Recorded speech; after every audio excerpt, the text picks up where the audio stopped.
এই যেন হঠাৎ ঝড়ে খড়কুটোর মতো উড়িয়ে নিয়ে এসছে ৮ মাসের কোলের সন্তান সহ ৮০ বছরের বৃদ্ধা। হ্যাঁ, সেই ঝড়ে আছড়ে পড়েছে চাকদা বিডিও অফিসে। চাকদা বিডিও অফিস চত্বর এখন মানুষে মানুষে সমাগম। হ্যাঁ, কেউ কোলে ৮ মাসের বাচ্চা নিয়ে এই কনকনে ঠান্ডায় ভোর থেকে লাইন দিয়ে দাঁড়িয়ে আছে, অন্যদিকে ৮০ বছরের বৃদ্ধ বৃদ্ধা এই হাড় কাঁপুনি ঠান্ডার মধ্যে সকাল ৬টায় লাঠির ভর দিয়ে দাঁড়িয়ে রয়েছে বিডিও অফিসের সামনে লম্বা লাইনে। বয়সের ভারে দাঁড়িয়ে থাকতে পারছে না ওই বৃদ্ধ বৃদ্ধা। হ্যাঁ, বাধ্য হয়ে মাটিতে বসে পড়ছে। মাটিতে বসে একদম চাদর ও মুড়ি দিয়ে জুবুথুবু হয়ে বসে আছে। সকাল থেকে পড়েনি পেটে একটা দানা পানিও। কিন্তু কি করা যাবে? এই যে অস্তিত্ব লড়াই, তার কারণ নিজের অস্তিত্ব প্রমাণ করতেই এই লড়াই। বিশ্বাস করুন, ওরা ভুলে গিয়েছে ওদের পাড়ার রাস্তাটা খারাপ, ওরা দীর্ঘদিন পানীয় জল পায় না, ওরা সরকারি পরিষেবা অনেক পরিষেবা থেকে বঞ্চিত, ওরা সরকারি অনুদানও পায়নি মাথার উপর একটি ছাদ, ন্যূনতম দাবি বৃদ্ধ ভাতা, সেটাও অনেকেই পায়নি। কিন্তু বিশ্বাস করুন, আজ ওরা ভুলে গিয়েছে সেসব কথা। তার কারণ এখন তো তাদের অস্তিত্বর সংকট, অস্তিত্ব নিয়ে লড়াই চলছে। তাই তো সব কিছু ভুলে পেটে একটা দানা পানি না দিয়ে ভোর ৬টা থেকে এই কনকনে ঠান্ডার মধ্যে কেউ কোলে ৮ মাসের শিশু সন্তানকে নিয়ে দাঁড়িয়ে আছে, আবার ৮০ বছরের বৃদ্ধ বৃদ্ধা ওই জুবুশুবু হয়ে বসে আছে। তাদের চোখে মুখে প্রত্যেকেরই আতঙ্কের ছাপ। আমার নাম উঠবে তো ভোটার তালিকায়? হ্যাঁ, তার কারণ এই ভোটার তালিকায় নাম উঠলে আমি হয়তো সব সরকারি পরিষেবা কিছুটা হলেও পাব। দেখুন নতুন বাংলা নিউজের এক্সক্লুসিভ প্রতিবেদন।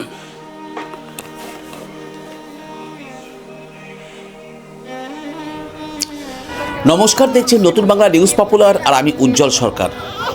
ঝড়ো হাওয়ায় খড়কুটোর মতো উড়ে এসছে ওরা।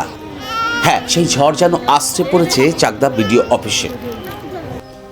৭ মাসের কোলের বাচ্চা থেকে শুরু করে ৮০ বছরের বৃদ্ধা এই ঝড়ের দমকা হওয়ায় খড়কুটোর মতো উড়ে এসে আছড়ে পড়েছে চাকদা বিডিও অফিসে। রাজ্য জুড়ে নির্বাচন কমিশনের নির্দেশে এসআইআর প্রক্রিয়া শুরু হয়েছে, তারপর শুরু হয়েছে হিয়ারিং। চাকদহ বিধানসভা এলাকায় ২২,৯৭৩ জন আনম্যাপিং রয়েছে ভোটাররা, এমনটাই জানা গিয়েছে। এবং সেই ২২,৯৭৩ জন আনম্যাপিংকেই এবার হিয়ারিংয়ে অংশগ্রহণ করতে হবে। আর সেই হিয়ারিংয়ে অংশগ্রহণ করতে চাকদহ বিধানসভার বিভিন্ন প্রান্ত থেকে ভোর ৬টার সময় কনকনে ঠান্ডাকে উপেক্ষা করে ৮০ বছরের বৃদ্ধা চলাফেরা করতে পারে না, লাঠিতে ভর করে বিডিও অফিসে পৌঁছেছে। দীর্ঘক্ষণ লাইনে দাঁড়িয়ে থাকার শক্তি তার নেই, বাধ্য হয়ে মাটিতে বসে পড়ে গিয়েছে। চাদর মুড়ি দিয়ে জুবুতুবু হয়ে বসে আছে। সকাল থেকে বেলা ২টো হলেও পেটে দানা পানি পৌঁছায়নি। তাও এই লড়াই থেকে হার মানেনি সে। হার মানেনি কোলে ৭ মাসের বাচ্চা নিয়ে সেই মা, যে সকাল ৬টা থেকে কনকনে ঠান্ডার মধ্যে দুপুর ২:৩০ অবধি বিডিও অফিসের ঠাই দাঁড়িয়ে আছে। কোলে ৬ মাসের বাচ্চা বারে বারে কেঁদে উঠছে খাওয়ার জন্য। কখনো আড়ালে গিয়ে স্তনপান করিয়ে বাচ্চাকে ঠান্ডা করছে সেই মাও এই লড়াইতে হারেনি। তার কারণ এই লড়াই ওদের প্রত্যেককে জিততে হবে। এই লড়াই যে অস্তিত্ব লড়াই, এই লড়াই যে নাগরিকত্বর লড়াই, এই লড়াই যে ওদের প্রমাণ করার লড়াই। এরা ভারতবর্ষের নাগরিক। বিগত কয়েক বছর ধরে ভোট দিলেও ওরা আজ নাগরিক কিনা সেই প্রশ্ন উঠেছে। আর সেই প্রশ্নতেই পরীক্ষা দিচ্ছে তারা। আর সেই পরীক্ষা দিতে গিয়ে ওরা ভুলেই গিয়েছে ওদের পাড়ার রাস্তাটা খারাপ, ওদের পাড়ায় পানীয় জল দীর্ঘদিন আসে না। হ্যাঁ, বাড়ি ওরা 100 দিনের টাকা পায় না, ওরা প্রধানমন্ত্রীর আবাস যোজনা পায় না, ওরা প্রধানমন্ত্রীর সড়ক পায় না, ওরা রাজ্য সরকারের বৃদ্ধ ভাতা পায় না। বিশ্বাস করুন, ওরা আজকে ভুলে গিয়েছে। তার কারণ ওদের সামনে এমন লড়াই এসে সামনে পাহাড়ের মতো পড়েছে, সেই পাহাড়েই ওরা ব্যস্ত। তার কারণ বিডিও অফিস চত্বরে আপনি গেলে দেখবেন যে সাধারণ মানুষ হন্যে হয়ে তাদের ডকুমেন্টেশন জোগাড় করছে। বিগত 1 মাস ধরে তারা ডকুমেন্ট জোগাড় করে রাখছে। তার কারণ এই যে হিয়ারিংয়ে অংশগ্রহণ করতে সমস্ত ডকুমেন্টেশন ঠিকঠাক জমা দেওয়ার পরেই তারা নাগরিক হতে পারবেন, এদেশের নাগরিক হতে পারবেন। দেখুন, সামনেই 2026-এর বিধানসভা নির্বাচন, আর একটি নির্বাচনে সাধারণ মানুষ ভোটদান করে কার বিচারে, কি বিচারে? সাধারণ মানুষ এই বিচার করে যে বিগত 5 বছর সরকার কি করেছে তাদের জন্য, বিগত 5 বছরে তাদের বিধায়ক এলাকার কতটা ডেভেলপমেন্ট করেছে, কতটা সড়ক হয়েছে, নিকাশি নালা হয়েছে কিনা, মানুষের কর্মসংস্থান হয়েছে কিনা। এই মাপকাঠিতেই মেপেই তো মানুষ ভোটদান করেন, কিন্তু তাদের মাপার সময়টা কোথায়? তার কারণ বিধানসভা নির্বাচনের আগেই আপনার সামনে বড় প্রশ্ন তুলে দিয়েছে, বড় পরীক্ষা সামনে ধরে দিয়েছে। তার কারণ আপনি কাগজপত্র খুঁজতেই ব্যস্ত, আপনি ওই হিসেবটা নেবেন কখন? দেখুন নতুন বাংলা নিউজে বিস্তারিত প্রতিবেদন।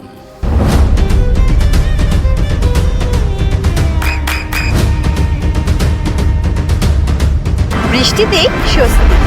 বৃষ্টি অ্যাকোয়া, বিশুদ্ধ পানীয় জল। নাম তোমার? মেহেরা ফকির। আমার কি হয়েছে? বাচ্চা নিয়ে এখানে কেন? এখানে পশ্চিমবঙ্গ সরকার যে নামে আমাদের গন্ডগোল আছে, বাপের তো ভোট হয়নি 2000 সালে, হ্যাঁ। তার জন্য এখানে আমাদের এসেছি আমরা। আচ্ছা, এসছো। হ্যাঁ, সকালে এসেছি বাচ্চা নিয়ে, বাচ্চা কান্নাকাটি করছে, রাখতে পারছি না। বাচ্চার বয়স কত? বাচ্চার বয়সে 1 বছর। 1 বছর। হ্যাঁ মানে সকাল থেকে এখানে দাঁড়িয়ে আছো? হ্যাঁ, সকাল থেকে। মানে কখন হবে জানো না? না। ঠান্ডায় অসুবিধা হচ্ছে? হ্যাঁ, ঠান্ডার অসুবিধা হচ্ছে বাচ্চা নিয়ে। কি নাম তোমার? মেহেরা ফকির। বাড়ি কোথায় বললে? মোল্লাপাড়া। কি নাম আপনার? মলিনা চক্রবর্তী। মদিনা চক্রবর্তী। বয়স কত? মলিনা চক্রবর্তী। মলিনা চক্রবর্তী। বয়স কত আপনার? 60। হ্যাঁ, 60। 67। মানে ওই এসআইআর এর ওই ডাকে এসছেন। বাড়ি কোথায় আপনার? গুগিয়া সরকারপাড়া, কাকদা গুগিয়া সরকারপাড়া। সর্দারপাড়া। সরকারপাড়া। সরকারপাড়া। হ্যাঁ, সরকারপাড়া না, আচ্ছা আচ্ছা। সরকারপাড়া। মানে কখন এসছেন আপনি? 12টার সময় ডাকিছিল, 12টার আগেই এসে পৌঁছাইছি। হাঁটাচলা করতে পারেন ঠিক করে? ওই লাঠি নিয়ে হাঁটে। লাঠি। মানে এটা কি যদি আপনার বাড়িতে গিয়ে করা হতো তাতে কি ভালো হতো? ভালো হলো তো, যতক্ষণ যাইনি ততক্ষণ তা তো বলতে পারবো না যে আমার বাড়ি গেল না কেন। আর ডাকিছে, আইছে, ছেলেরা নিয়ে আইছে। ছেলেরা নিয়ে হ্যাঁ, বাড়ি হলে তো ভালো হতো। ভালো হতো। ছেলেরা নিয়ে আইছে সঙ্গে করে। মানে ঠান্ডার মধ্যে আসতে কষ্টই হয়েছে, তাই তো? তো হয়। ঠিক। কোন কোন স্মৃতি লাইনে দাঁড়িয়ে রয়েছে? হ্যাঁ। কোন কোন স্মৃতি? কি নাম তোমার? রচনা মন্ডল। কি হয়েছে? কেন এখানে কেন? আমার মায়ের ভুল আছে বলে এখানে ডেকেছি। ও, মায়ের নামে ভুল আছে এই জন্য ডেকেছে। ঠিক। কোথায় বাড়ি তোমার? শিমুরালী মোল্লাপাড়া। শিমুরালী মোল্লাপাড়া। এই যে বাচ্চা নিয়ে কখন এসছো? সকালে। সকালে। কতটুকু বাচ্চার বয়স কত? এই 8 মাস। 8 মাসের বাচ্চা নিয়ে কনকনে ঠান্ডায় চলে এসছো? হ্যাঁ। অসুবিধা হচ্ছে না? তো অসুবিধা তো হচ্ছে। অসুবিধা হচ্ছে খুবই। মানে তাহলে মায়ের বানান ভুলের জন্য এই সমস্যা? হ্যাঁ। এখনো হয়নি? তাহলে সকাল থেকে বসে আছো? এখনো হয়নি। এখনো হয়নি। বাচ্চা কি খাওয়া দাওয়া কিছু কি রাস্তায় যা বাইরের খাবার খাচ্ছি। বাইরে খাওয়াচ্ছ? ঠিক। কি নাম বললে তোমার? রচনা মন্ডল। আকলিমা মন্ডল।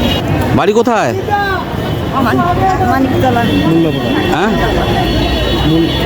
মানিকতলা। বলছি যে বয়স কত আপনার? ও, স্মরণে নেই। কখন এসছেন এখানে? কখন এসছেন? সকালেই সকালে এসছেন, ঠান্ডার মধ্যে কি অসুবিধা হচ্ছে? একটা অসুবিধা আছে। অসুবিধা হচ্ছে কেন? আপনি ভোট দিতেন না? এর আগে ভোট দেননি? হ্যাঁ, কবার ভোট দিয়েছেন? ভোট দিয়েছে, অনেকবারই দিয়েছেন। একবার দিয়েছে ভোট। ও, আপনার নামটা কি নেই লিস্টে? আপনাকে ডেকে পাঠিয়েছে? ও। দাদা কোথায়? নারকেল বাগান। নাকেল বাগান। মানে কি করতে এসছেন? এই যে ভোটের ইয়ে করতে এসেছি আর কি। নাম তুলতে। হ্যাঁ। কখন এসছেন? সকালে সকাল, কত সকাল তাও? 8টা। 8টা। বয়স কত আপনার? বয়স 70। সকাল 8টায় কনকনে ঠান্ডা, তার মধ্যে হ্যাঁ, দেখতে তো পাচ্ছেন মোজা টুজা পরে এসেছি। সকাল থেকে খাওয়া দাওয়া কিছু হয়েছে? সকালবেলা হ্যাঁ, বৌমা কিছু রান্না করে দিয়েছিল, খেয়েছি, অল্প খেয়েছি। অল্প খেয়েছে। হ্যাঁ, মানে এই হিয়ারিংটা যদি বাড়িতে বাড়িতে কি করতো আপনাদের কি সুবিধা হতো? তো সুবিধা হতো না, ভালো হতো। আমাদের কি এই দাঁড়িয়ে থেকে সম্ভব? ঠিক করবো, এখন আসতেই হবে, না আসলে তো উপায় নেই। উপায় নেই। উপায় নেই। ঠিক, কি নাম বললেন আপনার? আমার ভাগ্য প্রামাণিক, বাড়ি চাকদা, চারটা নারকেল বাগান। নারকেল বাগান। এই যে দেখছিলাম যে 70 বছর 77 বছর অনেক বৃদ্ধ বৃদ্ধা এই কনকনে ঠান্ডার মধ্যে সকাল ভোর 5টা, কেউ 6টা, কেউ 7টা এসে বিডিও অফিসে ধরে নিয়ে বসে আছে এবং মানুষের চোখে মুখে যে আতঙ্কের ছাপ, কি বলবেন এই বিষয়ে? না না, শুধু 70-72 বছরের বৃদ্ধা না, অনেক অসুস্থ মানুষ এবং অনেকে দেখছি বাচ্চা কোলে করেও তারা লাইনে দাঁড়িয়ে আছে। আজকে যেভাবে প্রকৃত ভোটারদের তাদেরকে একটা হয়রানির শিকার হতে হচ্ছে, এটা একটা খুব দুর্ভাগ্যজনক। তার কারণ আমরা এর আগেও বলেছি, এখনও বলছি, যারা ভোট দিয়ে ভারতবর্ষের এই সরকার নির্বাচিত করলো, আজকে সেই মানুষগুলোকে হয়রানি করে আবার তাদের ভোটার লিস্টের নামটা যাতে ঠিকঠাকভাবে থাকে তার জন্য আজকে লাইনে দাঁড় করাচ্ছে। আজকে এই কনকনে শীতের মধ্যে, ঠান্ডার মধ্যে আজকে বয়স্ক মানুষগুলো যেভাবে এসে লাইনে দাঁড়িয়েছে, যেভাবে তাদের মুখের দিকে তাকানো যাচ্ছে না, আমরা প্রতিনিয়ত তাদের পাশে দাঁড়িয়ে সহায়তা করছি। আমরা বারবার প্রশাসনকেও বারবার বলছি যে এগুলোর কোনো প্রয়োজন ছিল না, তা সত্ত্বেও আজকে আমাদের যে সেন্ট্রাল গভর্নমেন্ট তারা নির্বাচন কমিশনকে ম্যানেজ করে আজকে যেভাবে মানুষগুলোকে রাস্তায় দাঁড় করিয়েছে, এটা আমাদের পক্ষে খুব একটা মানে ভালো বিজ্ঞাপন নয়। তার কারণ ভারতীয় নাগরিক তারা ভোট দিয়ে সরকার তৈরি করেছে, কেন তাদেরকে বারবার ভোটার লিস্টের নামের জন্য লাইনে দাঁড়াতে হবে? এই প্রতিবাদটা আমরা সমস্ত স্তরে করেছি।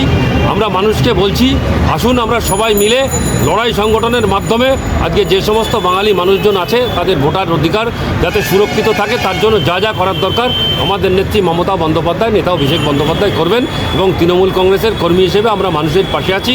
আমরা মানুষের পাশে থেকে আমরা লড়াই আন্দোলন করছি। স্কুল প্রায় 35 বিঘা জমির ওপর গড়ে উঠেছে বিশাল ক্যাম্পাস। নার্সারি থেকে শুরু করে উচ্চ মাধ্যমিক, ITI college, law college, BEd college, ভর্তি চলছে। JRS public. ব্যালকনি বা সিঁড়ির রেলিং, মডিউলার কিচেন বা ড্রয়িং রুম, এক কথায় আপনার স্বপ্নের বাড়িকে করে তুলুন আরো সুন্দর। Chakdah ply centre, gorgeous look বা কোয়ালিটি সবে 3 নম্বর 1 Chakdah ply centre. Chakdah ply centre, KBM Chakdah, Nadia. আপনি কোথায় ইনভেস্ট করবেন, কেন করবেন, বুঝতে পারছেন না তো? সঠিক গাইডলাইন পেতে আজই আসুন নদিয়ার চাকদাতে নিবেদিতা প্রাইভেট লিমিটেডে। Nivedita private limited, marketing and distribution service. ঠিকানা KC Dutta road, Uttar Ghoshpara, Chakdah, Nadia. Chakdah aluminium centre, ply, কাঁচ, laminates, kitchen fittings, door lock, window ও অ্যালুমিনিয়ামের খুচরো ও পাইকারি বিক্রেতা। চাকদা অ্যালুমিনিয়াম সেন্টার, পূর্ব লালপুর 50 নম্বর রেলগেটের পাশে, চাকদা, নদিয়া। হোমওয়ার্কটা করেছো? হ্যাঁ স্যার। এ বাবা, ভুল করেছো কেন? চোখে কেমন ঝাপসা দেখছি, লিখতে আর পড়তে খুব সমস্যা হচ্ছে।